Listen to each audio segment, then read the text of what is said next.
J'ai toujours refusé d'accompagner ma collègue Nina à un combat de kickboxing. Mais cette fois, je ne trouve pas d'excuse. C'est dimanche, il est 15 heures, et Nina me demande de la conduire et d'assister à son combat. Nina, tu ne comprends pas. Le kickboxing est un sport violent. Je ne veux pas voir ça. Je déteste la violence. Ne t'inquiète pas. Tu sais, pour l'instant, je fais seulement du light contact. Ce n'est pas encore du full contact. Tu sais très bien que je suis très mauvais en anglais. Qu'est-ce que ça veut dire tout ça? Eh bien, ça veut dire que je touche à peine mon adversaire. Ce qui compte, c'est le mouvement.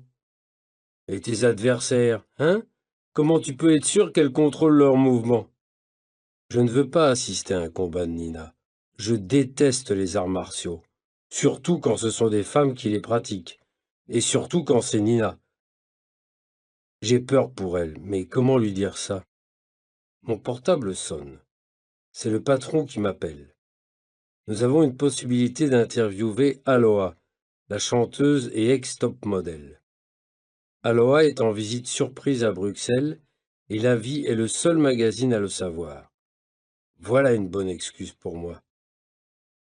Désolé Nina, tu me montreras ton talent au combat un autre jour. Le travail m'appelle.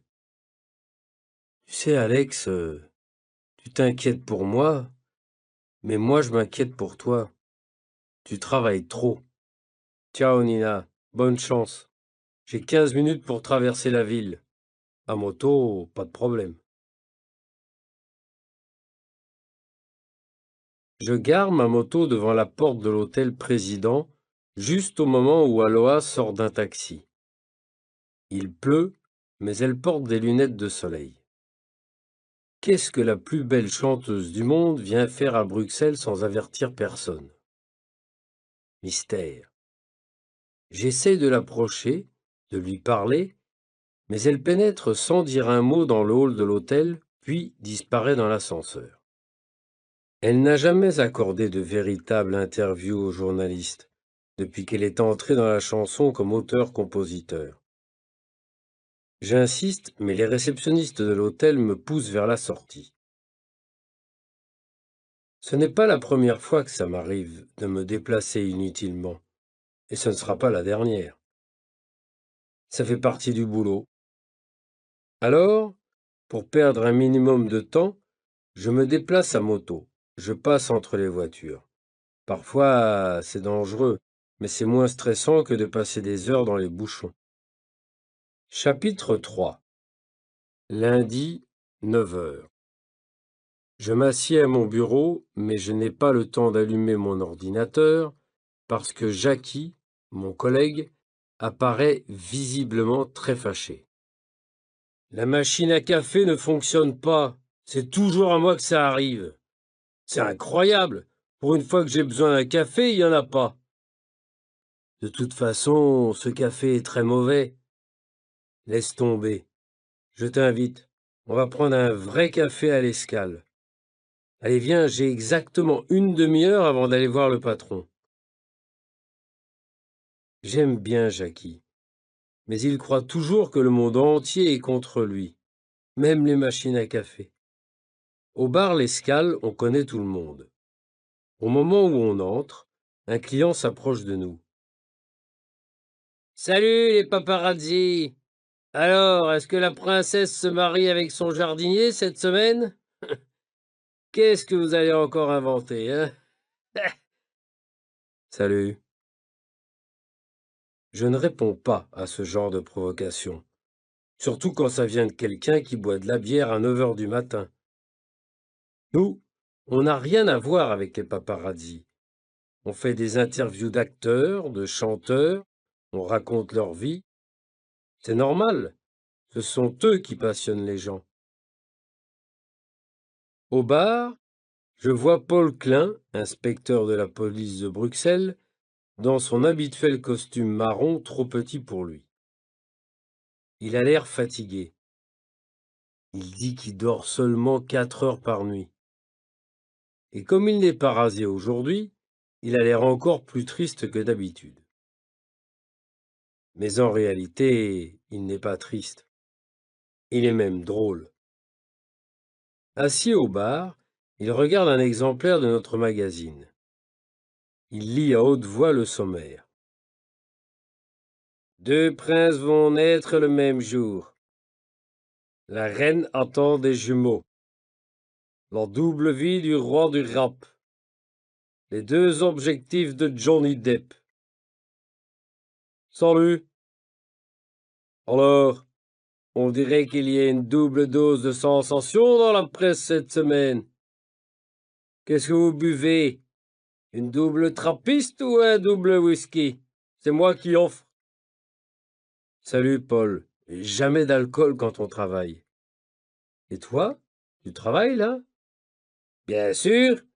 Personne ne fait autant d'heures supplémentaires que moi dans cette ville.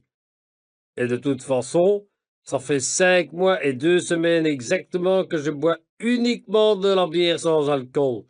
Mais ne le dites à personne, hein. C'est un secret. Vous êtes les seuls à le savoir, avec le barman évidemment. 2 cafés. Paul Klein, c'est notre policier préféré. Non seulement on s'entend bien avec lui, mais en plus on a des intérêts communs. Il a de grosses responsabilités comme inspecteur principal, mais curieusement, il passe beaucoup de temps dans certains cafés du centre de Bruxelles, les Scales entre autres. Il cultive ses relations, comme il dit. Il s'informe et il nous informe. On pense que ses méthodes sont parfois un peu particulières. Il fréquente des gens pas recommandables et il leur offre toujours à boire. Ça peut sembler bizarre, mais il faut admettre qu'il obtient des résultats. Et les pistes qu'il nous donne font d'excellents reportages. Je laisse Jackie en grande conversation avec Paul pour retourner au bureau, où j'ai rendez-vous avec mon chef. J'arrive avec 3 minutes de retard et je sais qu'il déteste ça. Comment lui expliquer que ce n'est pas de ma faute? Que la machine à café, Jackie et Paul Klein sont responsables de mon retard? Décidément, je suis incapable d'arriver à l'heure.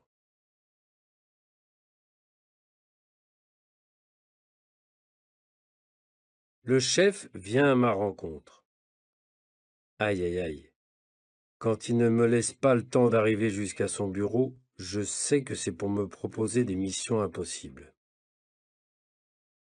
Il faut absolument remplacer Nina. Vous devez être à la Galerie Maltaise dans 1 heure pour faire un article sur le sculpteur à la mode qui expose pour la première fois à Bruxelles. Est-ce que Nina a un problème? C'est sûrement le kickboxing. Qu'est-ce qui... Rien de grave, mon cher Alex, ne vous inquiétez pas. C'est seulement une grippe. Alors vous allez faire ce reportage. Voilà l'adresse. Mais vous savez que je ne m'occupe jamais des événements culturels. Je ne vais jamais aux expositions, ni aux concerts de musique classique. Je n'y connais rien. Pourquoi moi? Nina n'est pas disponible. Et puis, pour une fois que je vous demande d'interviewer un artiste, vous n'allez pas faire un scandale. Justement, moi, les scandales, je fais ça très bien. Mon travail, c'est de faire des scandales. Je suis journaliste d'investigation, moi. Je vais chercher ce que d'autres veulent dissimuler. Par contre, faire de la publicité gratuite aux artistes qui s'exhibent, c'est pas mon style. Vous ne répétez tout le temps que le monde est intéressant quand on lui pose des questions. Vous ne vous posez pas de questions sur l'art contemporain?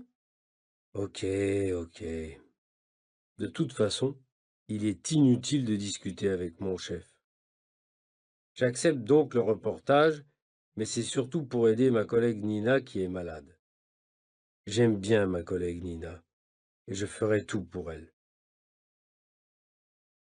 J'arrive à la galerie maltaise sous la pluie. Je suis mouillé et de très mauvaise humeur. Je me déplace toujours en moto, ce qui est considéré comme une folie à Bruxelles, où il pleut 217 jours par an. Dans la galerie, les invités sont super élégants et me regardent bizarrement. Ils ont raison. Je n'ai rien à faire ici. Ils sont beaux, riches et secs, et moi je me sens comme un passager clandestin. Je ne mets jamais de costume, je ne porte jamais de cravate. C'est sûr, impossible quand on se déplace à moto, le plus souvent sous la pluie. Et puis, dans le milieu des chanteurs et des acteurs, ça ne choque pas de voir un journaliste qui porte une veste en cuir. Ça ne dérange personne, même à Cannes au festival. Alors qu'ici, dans cette galerie d'art, je tombe comme un cheveu dans la soupe. Heureusement qu'il y a le buffet avec du champagne et des petits toasts, parce que sinon, dans la salle d'exposition, il n'y a rien à voir. C'est curieux.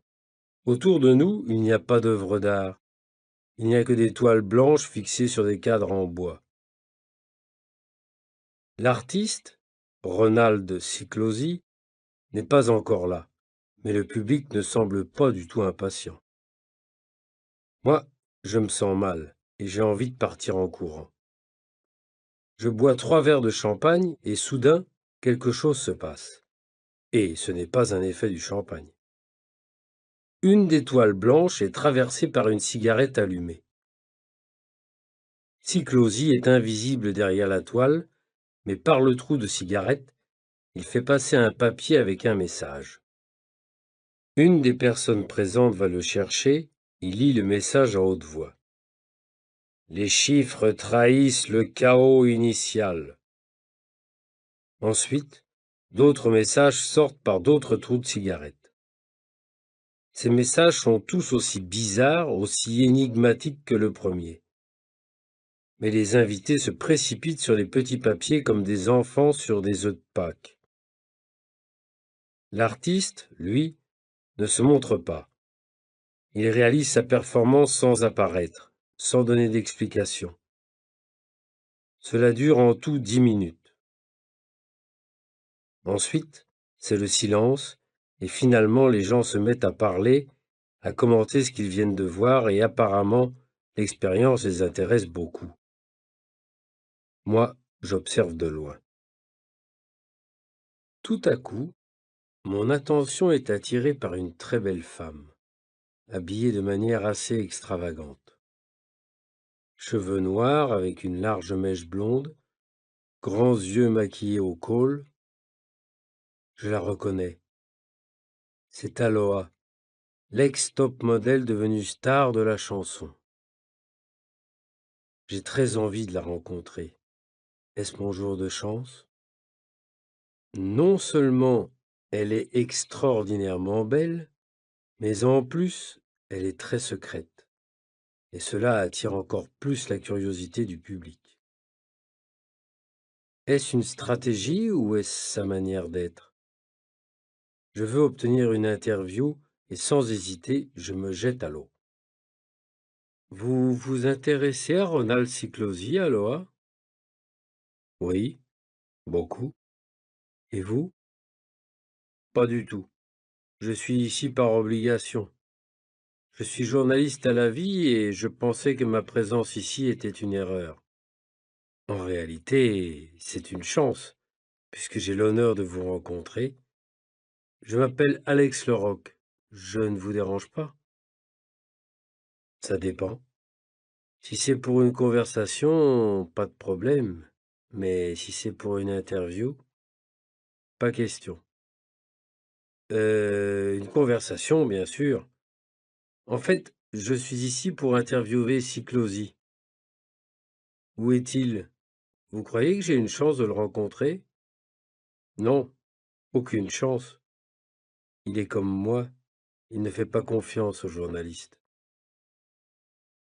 Je comprends maintenant pourquoi mon chef m'envoie ici.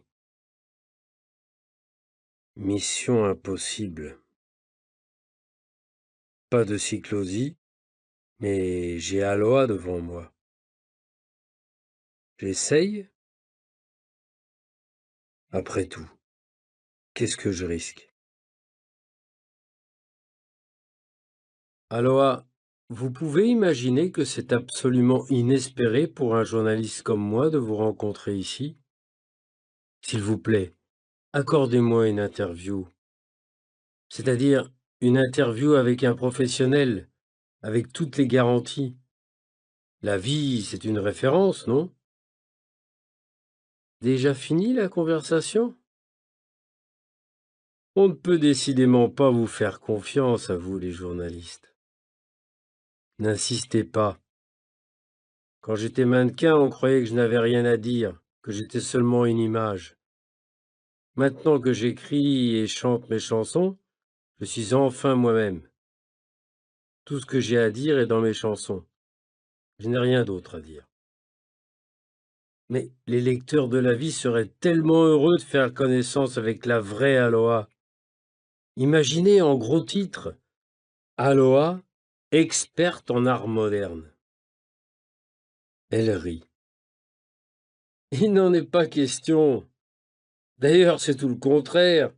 Je n'y connais rien en art moderne. C'est mon problème. Bon, c'est promis. Pas d'interview. Entre nous alors. Que diable venez-vous faire dans cette galerie? Eh bien, je suis venu pour essayer de comprendre pourquoi j'ai perdu une grosse somme d'argent. En fait, j'ai cru que j'étais aussi une femme d'affaires et j'ai cru que Cyclosie allait me permettre de gagner beaucoup d'argent, mais j'ai fait une grosse erreur et au lieu de gagner de l'argent, j'en ai perdu. J'ai été victime d'une escroquerie. Une escroquerie? C'est à ce moment que Jackie, mon collègue, apparaît. Il vient me chercher pour aller déjeuner. Une escroquerie? J'arrive à temps. Excusez-moi de vous interrompre, mais je dois vous dire que nous sommes experts en ce domaine. C'est nous qui avons enquêté sur les fausses agences de voyage Wilson, les fausses sociétés de charité Godot. Tu te rappelles, Alex? Ces escrocs qui allaient sonner aux portes pour demander « Permettez-moi de vous présenter Jackie, mon collègue à la vie. Jackie, voici... » Mais tu la reconnais sûrement. Et comment? Vous êtes une artiste formidable, Aloha. Je suis un de vos fans. Enchanté. Vous savez, je ne suis pas seulement le collègue d'Alex, je suis aussi son garde du corps, son entraîneur sportif, son expert fiscal et surtout son meilleur ami. C'est bien simple, il n'est rien sans moi. Jackie parle en faisant de grands gestes théâtraux. Ah, cette manie qu'il a de draguer toutes les jolies femmes qu'il rencontre. En fait, il est plutôt timide, mais il imite Johnny Depp dans ses numéros de grand séducteur pour lutter contre sa timidité naturelle. De toute façon, il est évident qu'Aloha lui fait une très forte impression. Je crois qu'elle s'en rend compte. Je vois qu'elle réfléchit intensément. Que prépare-t-elle? Je vous invite à déjeuner tous les deux, dans un restaurant parfait. Et ne refusez pas, j'ai une proposition à vous faire. Avec plaisir. Mais dites-nous, qu'est-ce que c'est pour vous un restaurant parfait? Vous allez voir, il y en a un juste en face de la galerie. Je sors de la galerie maltaise sans avoir interviewé Cyclosie. Mais comme Aloha nous accompagne, tout va bien. Nous traversons la rue et entrons dans un restaurant qui s'appelle À votre santé. Aloha commande pour nous ce qu'elle considère un menu parfait. Des légumes cuits à la vapeur, sans sauce, du riz croquant et des hamburgers végétaux après une soupe d'asperges. Au dessert, un gâteau sec aux 7 céréales. Impossible pour moi de manger ça. J'appelle le serveur. Qu'est-ce que vous avez comme vin? Désolé, pas d'alcool. Il y a de l'eau, des jus de fruits. Vous voyez, dit Aloha. Pour moi, le restaurant parfait, c'est celui où on ne mange pas de viande, où on ne boit pas d'alcool. J'aime trop les animaux. donc je n'en veux pas dans mon assiette. Et l'alcool, c'est terrible. Non seulement ça détruit les cellules, mais en plus ça change le goût des aliments. Vous ne mangez pas, Alex? J'ai pris mon petit déjeuner assez tard et j'ai pas faim. Jackie, lui, prétend qu'il adore ça, que ça lui donne beaucoup d'énergie, etc., etc. Il dit n'importe quoi quand il drague. Pendant un court silence, nous nous observons, puis Aloha se met à parler. J'ai une bonne nouvelle pour vous. Vous voulez m'interviewer? Eh bien, c'est à vous que je choisis de raconter ma vie. Je vous offre l'exclusivité de cette interview, à vous, les journalistes de la vie. Je vous propose un marché. Je vous raconte tout ce que vous voulez sur ma vie, ma vraie vie, autant de pages que vous voulez. Vous prenez autant de photos que vous voulez, en échange de... Comme je vous l'ai dit, j'ai été victime d'une escroquerie. La police refuse de m'aider, mais vous pouvez identifier 2 personnes et prouver que ce sont des complices. D'accord, dit Jackie sans hésiter. Elle sait que nous, journalistes, pouvons enquêter là où parfois la police n'intervient pas. Je suis plus prudent que Jackie. Eh, d'abord, quelques mots d'explication, non? Vous ne connaissez pas Cyclosie, dit-elle, mais pourtant il est très à la mode. Tout le monde en parle. On en parle tellement que je me suis pas méfié et j'ai été manipulé. Par lui? Par Cyclosie? Pas du tout. Par 2 hommes qui m'ont fait croire que j'allais réaliser une excellente affaire et qui m'ont volé 20 000 euros. Comment? Il y a 3 mois, je suis venu à Bruxelles pour participer à un programme de télévision belge. Et j'ai rencontré un homme, un certain Yann, qui m'a conseillé d'investir dans des œuvres d'art. Il m'a convaincu de lui acheter une statuette signée Cyclosie pour 900 euros. Une statue authentique? Oui. Ce Yann était un type plutôt élégant, très poli, il parlait de manière très convaincante. Ensuite, de retour à Paris, comme j'ai raconté à tout le monde autour de moi que je possédais une statue de l'artiste hongrois, je n'ai pas été surprise que quelqu'un me contacte pour l'acheter. Vous l'avez vendu? Bien sûr, il me proposait 2000 euros. Après cette bonne affaire, j'ai acheté de nouveau à ce Yann plusieurs statuettes pour 2000 euros, que j'ai vendues ensuite facilement pour 3500 € à mon client. Je commence à comprendre. Mon client m'a demandé si j'avais d'autres statues. Il m'a dit qu'il en voulait plus, à n'importe quel prix. J'ignorais évidemment que l'acheteur était complice du vendeur. Moi, je pensais être une habile négociante en œuvres d'art. J'ai acheté à Yann une série de statuettes qu'il me proposait pour 20 000 euros.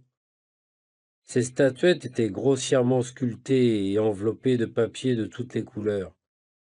Elles étaient bizarres, sincèrement, je les trouvais très laides. Mais ça m'était égal. Je croyais que j'allais les vendre facilement pour le double du prix et réaliser un super bénéfice. Évidemment, l'acheteur a disparu.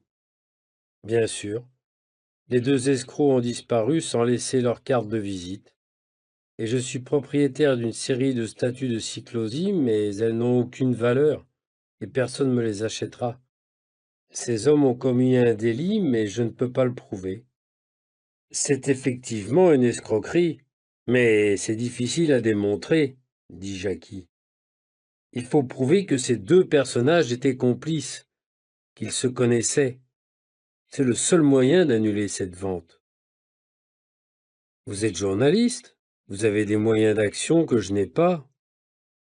Trouvez mes voleurs. Je suis peut-être un peu direct, mais 20 000 euros. Est-ce que c'est une grosse somme d'argent pour une star de la chanson comme vous? Je ne suis pas aussi riche que vous l'imaginez, monsieur Leroc. Et de toute façon, Le plus important pour moi, c'est d'arrêter ces malfaiteurs. Je déteste les gens malhonnêtes. Je ne peux pas admettre que ces deux personnages continuent à agir comme ça, en toute liberté. Nous allons vous aider à récupérer votre argent, affirme Jackie. Nous allons chercher ces escrocs partout. Ces gens-là pensent qu'ils peuvent manipuler tout le monde, mais un jour ou l'autre, ils font une erreur. Il suffit d'être là au bon moment, n'est-ce pas, Alex? Jackie le justicier. Il se prend pour Clark Kent, alias Superman. Je vois bien qu'il est sous le charme d'Aloha et que son intérêt n'est pas seulement professionnel. Elle insiste pour me convaincre. Si vous arrivez à prouver que j'ai été victime d'une escroquerie, je vous offre l'exclusivité de ma première interview. Je vous propose même un titre. La vraie Aloha, pour la première fois. Vous allez doubler les ventes de votre magazine. Avec cet argument, elle arrive à me convaincre. Après tout, ça vaut la peine d'essayer. D'accord, nous ferons le maximum. Elle est tellement heureuse qu'elle nous embrasse chaleureusement. Jackie en est visiblement troublée. Avant de partir, elle nous donne quelques éléments importants pour identifier les escrocs. Elle se souvient surtout du costume vert que portait Yann, l'escroc, de sa taille, plus d'1,90 m, et de ses manières d'aristocrate. En sortant du restaurant végétarien, Jackie retourne directement au bureau tandis que moi, mort de faim, je passe par la plage Jourdan, où on mange les meilleures frites de Bruxelles. Il faut dire qu'en Belgique, elles ont une saveur incroyable. Et ici, dans une baraque installée au milieu de la place, même les Rolling Stones venaient en manger après leur concert. Des brochettes de viande, une barquette de frites avec de la mayonnaise, c'est le paradis pour 2,50 €. Et zut pour la diététique, je laisse ça aux autres, à ceux qui ne sont pas en bonne santé. Par où commencer? Je voudrais d'abord savoir qui est ce Cyclosi. Pourquoi tout le monde parle de lui alors que personne n'achète ses œuvres? Je connais une personne qui a certainement les réponses à toutes ces questions. Nina. Je sonne chez elle et j'apparais avec un masque blanc de protection antivirus sur le visage. Elle éclate de rire. Tu sais, ne t'inquiète pas, c'est pas grave, c'est même pas une grippe, c'est seulement un gros rhume. J'ai pris froid dans les vestiaires après mon combat dimanche.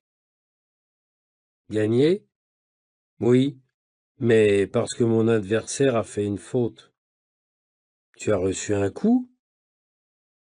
Oh, Nina, c'est tellement... ça va, je te dis. J'ai seulement pris froid en sortant de ma douche. Je suis enrhumé et j'ai tellement mal à la tête que je préfère me reposer quelques jours. Tant mieux. J'étais inquiet pour toi, comme tu n'es jamais malade. Alors, raconte-moi, je suis sûr que ce n'est pas pour me parler de virus que t'es venu. Effectivement, c'est pour une histoire d'œuvre d'art. Tu t'intéresses à l'art, toi. Bravo, tu m'étonnes. C'est à cause de Jackie. Tu sais qu'il ne peut rien refuser à une jolie femme, et cette fois-ci, il s'agit d'Aloha, c'est-à-dire une des plus belles femmes de la planète Terre. Maintenant, nous avons une enquête très difficile à faire. Retrouver les vendeurs des vraies sculptures de Cyclosie qui n'ont aucune valeur. Tu peux pas être plus clair? Je sais pas si c'est à cause de mon rhume, mais je ne comprends pas très bien. Bon, je t'explique. C'est une curieuse histoire. L'Avis aura le privilège de publier un reportage sur Aloha si nous arrivons à identifier deux escrocs qui lui ont vendu des sculptures de Cyclosie. Mais je ne savais pas que Cyclosi faisait de la sculpture. Qu'est-ce qu'il fait alors? Il fait de l'esthétique relationnelle. Qu'est-ce que c'est que ça?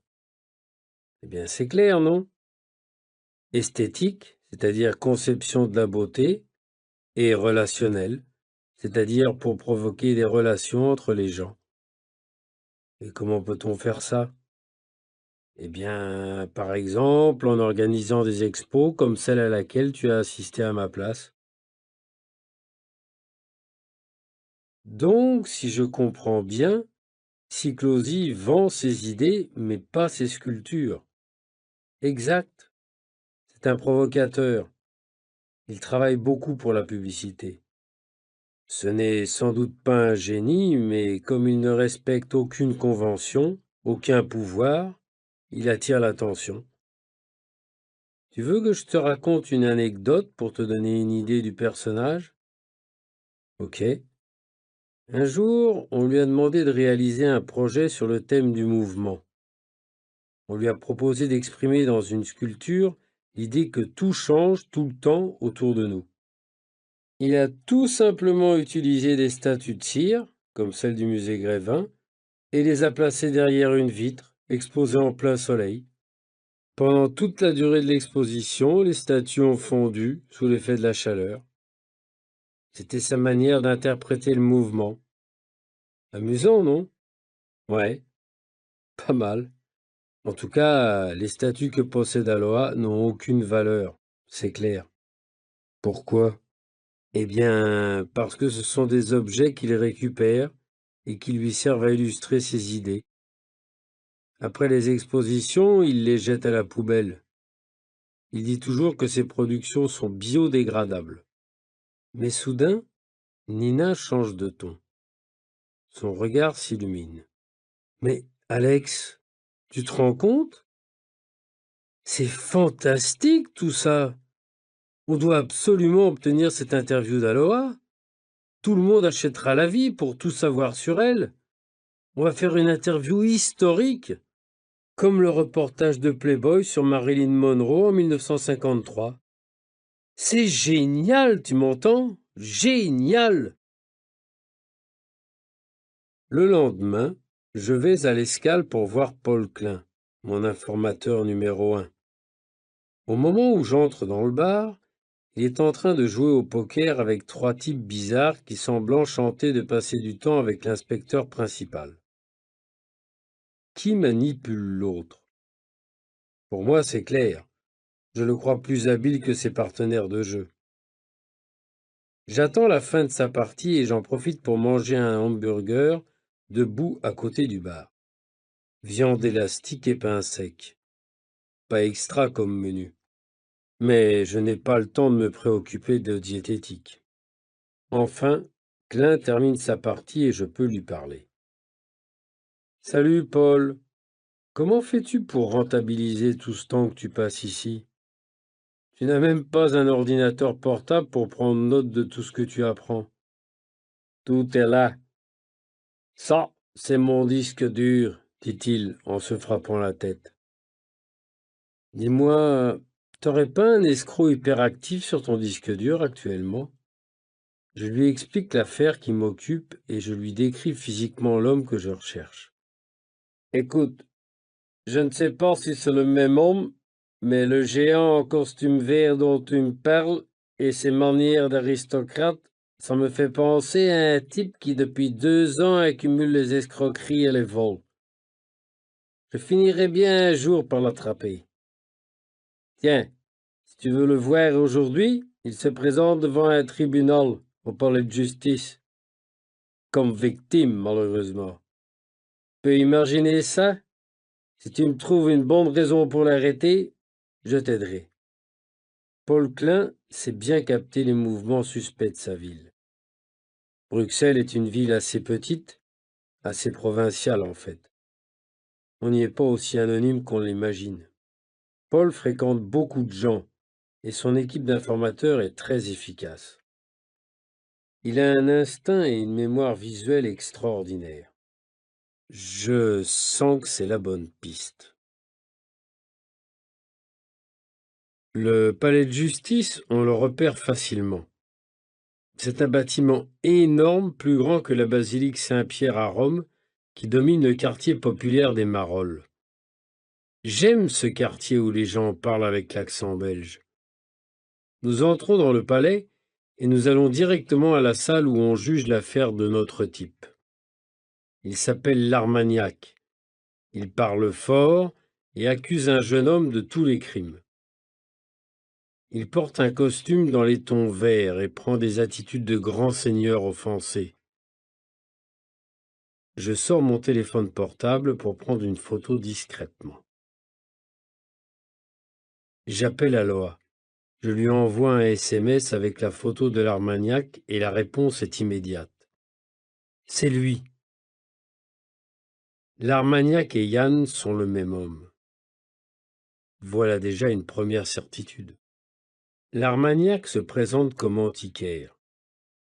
Il accuse le jeune homme d'avoir fait tomber sa table d'exposition d'antiquités sur un marché, en passant avec sa voiture. Comme le jeune homme était trop jeune pour conduire sans accompagnateur, il a commis une infraction grave. En plus de l'amende, il devra assumer toutes les conséquences financières de l'accident. L'Armagnac prétend qu'il a été blessé et qu'il a dû se faire opérer à la jambe à cause de l'accident. Il exige beaucoup d'argent, une véritable fortune. Nous allons voir le jeune homme pendant une interruption de l'audience. Il est très démoralisé. Il imagine qu'il va payer toute sa vie pour ce stupide accident. Pas de chance, hein, d'avoir un adversaire comme ce monsieur l'Armagnac. Mais j'ai juste touché une caisse qui débordait sur la rue, je n'ai pas touché sa table. Il ment. Et je sais très bien conduire, je n'ai pas eu de chance, hein. Je n'ai pas eu de chance. Nous aussi, on pense qu'il ment. On voudrait vous parler ainsi qu'à votre avocate. Moi, c'est Alex. Lui, c'est Jackie. On travaille pour le magazine La Vie. Qu'est-ce que vous me voulez? Nous nous intéressons à votre adversaire, ce l'Armagnac. Et si nous pouvons prouver que c'est un menteur dans votre affaire, ça nous aidera à prouver qu'il a aussi menti dans une autre affaire. Vous voulez bien nous présenter à votre avocate? L'avocate entend qu'on parle d'elle, se tourne vers nous et nous regarde avec méfiance. Jackie est plus rapide que moi. Il lui expose les raisons de notre présence en utilisant des termes juridiques et en prenant des airs de Casanova. Elle me sourit. Je lui souris aussi. Bon début. Coup de chance. Pendant que Jackie fait son numéro de charme, je jette un coup d'œil rapide sur le dossier, ce qui me permet de constater un élément important. L'Armagnac s'est trompé dans sa déclaration. Il prétend qu'il a été touché à la jambe gauche alors qu'il s'est fait opérer de la jambe droite. C'est avec des détails comme celui-là qu'on gagne un procès.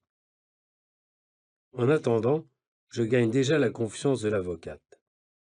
Celle-ci transmet notre découverte au juge qui interrompt la séance. Moi, je ne veux surtout pas être vu par l'Armagnac et j'emmène Jackie rapidement vers la sortie. Le jeune homme, qui pense qu'il a maintenant une chance de gagner son procès, nous fait un signe, le V de la victoire. Jackie, lui, n'est pas content. Il me lance un regard méchant. Pourquoi? On sort du palais de justice et je me tourne vers lui. Tu as vu ce salaud de l'Armagnac? Il essaie de profiter de toutes les occasions. Ce pauvre garçon risquait de devoir payer toute sa vie pour ce stupide accident. Je suis content de ma découverte. L'Armagnac a menti et son mensonge est tellement évident que le juge ne peut plus lui donner raison. Mais Jackie ne m'écoute pas. Il a l'air très fâché et même furieux. Tu crois que j'ai pas compris ton jeu? C'est facile, ça, hein? Je fais tout le travail, j'installe un climat de confiance et toi, tu en profites pour draguer l'avocate? J'ai bien vu que vous avez échangé un sourire. C'est pas vrai. Tu me fais une crise de jalousie? Non, pas du tout. Mais je pense que tu aimes me faire passer pour un idiot aux yeux des femmes. Attends, qu'est-ce qui t'intéresse, toi? Réussir notre reportage ou savoir qui de nous deux a le plus de succès avec les femmes? Écoute, si je t'ai blessé, je le regrette. Mais je t'assure que je n'avais aucune intention de draguer cette avocate. Allons, Jackie, tu me crois? Ça va, ça va. Il faut que j'explique au patron que nous nous occupons d'une affaire de première importance. Il faut qu'il nous laisse du temps. Croyez-moi, nous enquêtons sur une affaire d'escroquerie. J'ai la conviction que ça va faire un super reportage. Ça m'est égal, Alex. Je suis fatigué de vos initiatives, de vos convictions et de vos retards continuels. Mais ça nous permettra d'interviewer Aloha. C'est une occasion fantastique, non? Je vous donne 5 jours. Et si vous revenez pas avec une super interview d'Aloha, c'est la fin de votre carrière à la vie. 5 jours. Le patron est de plus en plus inhumain. Jour 1. Je téléphone à Jackie. Il n'est pas chez lui. Je l'appelle sur son portable, il ne répond pas non plus. À quoi ça sert un téléphone portable éteint? Je connais Jackie, il est sûrement à la salle de gym, et son portable est éteint dans son sac de sport. Un demi-jour de perdu à cause d'activités sportives. C'est pas croyable. Je suis obligé d'aller le chercher, moi qui déteste entrer dans une salle de gym. C'est un univers absurde. Comment peut-on courir sur un tapis roulant sans se déplacer vraiment, les yeux fixés sur un chronomètre, avec comme seul paysage une énorme affiche murale représentant une forêt en automne? C'est pathétique. Mais Jackie adore avoir de beaux muscles. Après tout, c'est son problème. On y va, Jackie. On a très peu de temps devant nous. Travailler pour Aloha, moi, ça me stimule. On commence par où? Grâce à Paul Klein, je sais où trouver l'Armagnac. Il m'a donné son adresse. Parfait. Alors on passe à l'action. On prend ma voiture, bien sûr. Dans la vieille Renault 5 de Jackie, nous suivons l'Armagnac partout où il va. Il est accompagné d'un type, sûrement un complice. Nous essayons de savoir ce qu'ils trafiquent tous les deux. Ils se déplacent dans une camionnette Ford Transit. En fin d'après-midi, ils déchargent des objets lourds dans un garage situé dans la banlieue bruxelloise. Nous passons la soirée à attendre devant le garage. Mais ils ne sortent plus. Jour 2. L'Armagnac et son complice ne se déplacent pas. Jackie est au bord de la crise de nerfs. Oh, je n'en peux plus de rester assis dans cette voiture à regarder une porte de garage. Et moi, tu crois que ça m'amuse? Il pleut. Il y a une odeur d'essence insupportable. Tu préfères éteindre le moteur et mourir de froid? C'est dans ces moments-là que je changerais volontiers mon poste à Bruxelles contre celui d'un paparazzi à Saint-Tropez. J'ai un copain qui travaille pour un autre magazine. Lui, il passe son temps à poursuivre les stars sur les plages avec son appareil photo caché dans sa serviette de bain. C'est un jeu. Les chanteurs et les acteurs vont en vacances à Saint-Tropez pour se faire voir et les paparazzis doivent faire semblant de les surprendre. Mais bon, c'est là toute la différence. Je suis un journaliste, pas un paparazzi. Qu'est-ce qu'on fait, Alex? On abandonne? Jour 3. Une occasion d'agir se présente enfin. Les deux hommes sortent du garage, montent dans leur camionnette et démarrent. Laissons-les aller où ils veulent. Nous, on va voir ce qu'il y a dans ce garage, dit Jackie. D'accord, mais j'y vais moi. Toi, tu restes ici. S'il y a un problème, tu m'envoies un message sur mon portable. Je suis obligé de casser une petite fenêtre pour pouvoir entrer. Heureusement que je ne suis pas gros. Le garage est sale et a l'air abandonné. La présence de caisses neuves attire mon attention. À l'intérieur de ces caisses, je peux identifier du matériel médical, mais tout est cassé. Ce sont des scanners, des instruments de précision détruits. Pourquoi conserver ça? Dans une autre pièce, il y a une série impressionnante de meubles et d'objets d'art. Que font tous ces objets accumulés ici? Je sors mon téléphone portable pour prendre une série de photos, mais c'est trop tard. Il se met à vibrer. C'est un message pour m'avertir du danger. La porte s'ouvre et l'Armagnac apparaît. J'ai juste le temps de me cacher derrière un meuble. Il prend une caisse et passe juste à côté de moi. Pas de chance. En me déplaçant, je touche une sculpture en bronze qui tombe bruyamment. L'Armagnac se précipite vers moi, appelle son complice en criant qu'il y a un voleur dans le garage.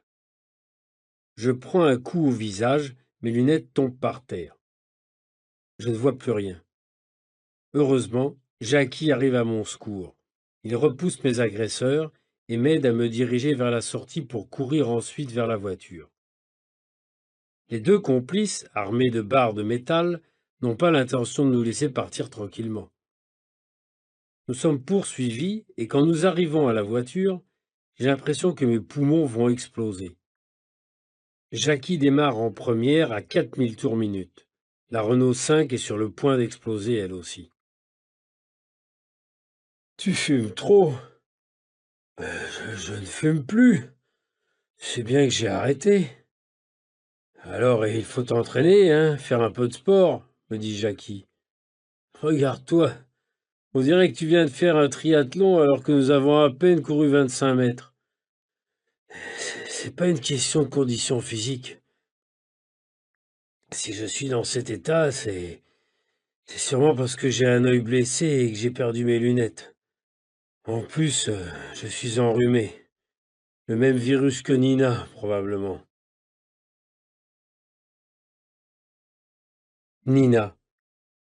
Il faut l'appeler. On a besoin d'elle. On se donne rendez-vous chez elle pour faire le point de la situation. Quand elle voit que mon œil est blessé, elle s'inquiète et commence par me soigner avec beaucoup de précautions. Pendant ce temps, je lui explique en détail nos aventures. L'Armagnac nous a pris pour des voleurs. Malheureusement, nous sommes repérés. Maintenant, nous avons besoin de toi. Le garage est une vraie caverne d'Ali Baba. Il y a une quantité impressionnante de meubles de style, de belles antiquités. Je suis sûr qu'elles sont volées. Décidément, la femme est l'avenir de l'homme, dit-elle. À moi de jouer, puisque vous êtes hors jeu. Quand nous sortons de chez Nina, je vois dans le regard de Jackie qu'il y a un problème. Qu'est-ce qui se passe? C'est incroyable. Je risque ma vie, je m'expose pour toi, et c'est toi le héros? Moi, personne ne me demande si je vais bien. Personne ne me remercie. Jackie, t'as bien vu que c'est elle qui a insisté pour me soigner l'œil. Et puis, tu trouves pas que t'exagères avec tes scènes de jalousie? Moi? Jaloux? Pas du tout. D'ailleurs, Nina, c'est ton amour impossible, pas le mien. C'est faux, archi faux. Tu comprends rien. Nina, c'est comme ma petite sœur. Jour 4. Je reçois un coup de téléphone de l'avocate. Comment allez-vous, monsieur Leroc? Bof. Je dois dire que ça pourrait aller mieux. Impossible pour l'instant de démontrer que l'Armagnac est un bandit. Et il me reste 2 jours pour y arriver, sinon je perds mon emploi. Ça pourrait vous intéresser de savoir que grâce à vous, j'ai gagné mon procès? Le juge a donné ses conclusions et considère que l'Armagnac a fait de fausses déclarations.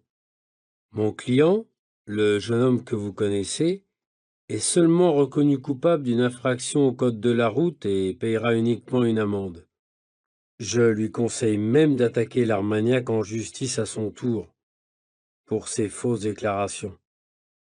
Enfin une bonne nouvelle! Merci de m'informer. Merci à vous, monsieur Leroc. Pendant ce temps, Nina suit l'Armagnac dans tous ses déplacements. À midi, elle se trouve dans le même restaurant que lui, assise à une table voisine. Il passe de nombreux coups de téléphone et en reçoit également. Nina ne comprend rien à ces conversations. Soudain, elle capte une courte phrase prononcée par l'Armagnac sur son téléphone portable. Elle entend très bien parce qu'il parle très distinctement. Il veut être sûr d'être compris par son interlocuteur. L'accident aura lieu à 15 heures, demain au rond-point Montgomery, comme prévu. Nina nous contacte immédiatement. Voilà un rendez-vous à ne pas manquer. Si quelqu'un peut prévoir un accident, c'est probablement pas un vrai accident, n'est-ce pas? Mais ne me demandez pas ce que prépare l'Armagnac, je n'en ai aucune idée. Est-ce l'erreur que nous attendons? Je trouve ça étonnant. Dans les trains, dans les bars, les gens qui utilisent leur portable racontent leur vie sans précaution, sans réserve. Cela peut être très intéressant, parfois.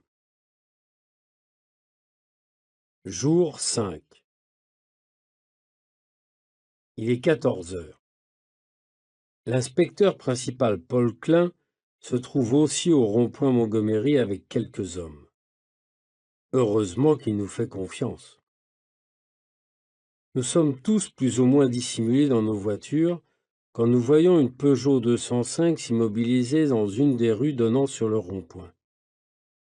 À 15 heures, la camionnette de l'Armagnac arrive au rond-point, en fait une fois le tour lentement, puis une deuxième fois, et au moment où elle repasse à la hauteur de la 205, celle-ci démarre et provoque un accident. Ensuite, le conducteur de la 205 tente de s'échapper, mais une voiture de la police lui bloque le passage et le conducteur est arrêté par les agents. Paul Klein sort d'une autre voiture et s'approche de l'Armagnac. « Police, qu'est-ce qui s'est passé ?» Surpris, l'Armagnac fait des grands gestes en montrant ses caisses renversées. Ce sont les caisses que j'avais vues dans le garage. « Vous le voyez bien, non? Il y en a pour une fortune. C'est du matériel pharmaceutique de haute précision. Tout est détruit, c'est à cause de ce type-là avec sa Peugeot. Il n'a pas respecté la priorité. C'est moi qui avais la priorité. » L'autre conducteur, le complice, ne dit rien. Il ne répond à aucune question. Jackie et moi, nous sommes tout près d'eux. Mais nous évitons de nous faire reconnaître de l'Armagnac. Paul Klein vient vers nous. Il est clair qu'il a essayé de simuler un accident. L'Armagnac prétend que le matériel qu'il transportait est détruit. Ce genre d'accident est un moyen classique d'escroquer sa compagnie d'assurance. Je peux l'arrêter, mais je regrette de l'arrêter pour un délit si léger. Il ne risque pas grand-chose, seulement une amende. C'est dommage, hein, quand on sait de quoi ce bandit est capable. Soudain, j'ai une intuition. Paul, on peut vérifier ce que contient la camionnette? Oui. Jackie et moi, on t'accompagne. Klein demande à un de ses agents de vérifier ce qu'il y a à l'intérieur de la camionnette. L'Armagnac essaie de s'interposer et se met à crier. C'est illégal d'entrer dans un véhicule. C'est comme dans une maison. Vous n'avez pas le droit.